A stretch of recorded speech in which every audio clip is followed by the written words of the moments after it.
Welcome, here I've got OPPO A74 5G and I'm gonna show you how to turn on and off the camera shutter sound at this device. So at first we have to tap on a camera button to open it, and for now we are in the standard photo mode. Let me take a picture. As you can hear, the sound is turned on. To turn it off, let's move to the right corner. When we pick this button, we get access to advanced camera settings.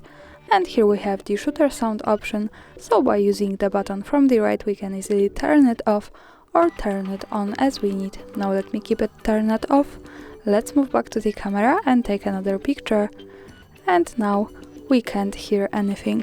Of course we can turn it on again by tapping again to the right corner and using this button with shutter sound, so for now we can hear it.